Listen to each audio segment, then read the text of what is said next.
Halo, assalamualaikum semuanya. Perkenalkan, nama saya Rian Tangguh Pratama dari 11 IPS 1. Hari ini saya akan menjelaskan kronologi chaos Sri Lanka, bangkrut hingga presiden mundur. Hani berisik. Situasi di Sri Lanka memanas. Salah satu negara di Asia Selatan ini tengah menghadapi krisis ekonomi terburuk sejak memperoleh kemerdekaan dari Inggris pada tahun 1948. Sri Lanka sebelumnya telah dilanda krisis ekonomi yang ditandai inflasi selama berbulan-bulan dan pemadaman listrik yang berkepanjangan. Hal ini disebabkan pemerintah kehabisan mata uang asing untuk mengimpor barang-barang vital. Habisnya devisa negara ini sendiri salah satunya disebabkan untuk membayar utang luar negeri. Diketahui Sri Lanka paling banyak berutang kepada Cina dan India. Utang luar negeri Sri Lanka per akhir 2021 adalah 50,72 miliar US dollar. Jumlah ini sudah 60-85% dari produk domestik bruto atau PDB. Sementara mengutip Times of India, total utang Sri Lanka ke Cina mencapai 8 miliar US dollar atau sekitar 1/6 dari total utang luar negerinya.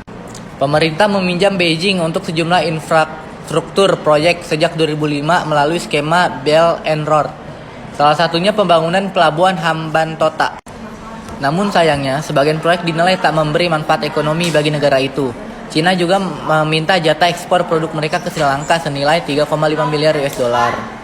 Selain itu, sumber pemasukan devisa Sri Lanka lainnya seperti dari sektor pariwisata juga menurun. Sektor pendapatan ini semakin terpuruk karena pandemi COVID-19. Akibat utang negara, Perdana Menteri Ranil Wickremesinghe mengatakan di depan parlemen pada Selasa lalu bahwa krisis ekonomi Sri Lanka diproyeksikan akan dialami negara itu hingga 2023 mendatang. Wickremesinghe mengatakan negara itu akan mengalami resesi yang dalam tahun ini. Selain itu, kekurangan makanan, bahan bakar, dan obat-obatan akan terus berlanjut. Kami juga harus menghadapi kesulitan pada 2023. Inilah kebenarannya, inilah kenyataannya, kata Wickremesinghe seperti dilaporkan AFP dan dikutip The Hindustan Times Kamis 7 Juli 2022.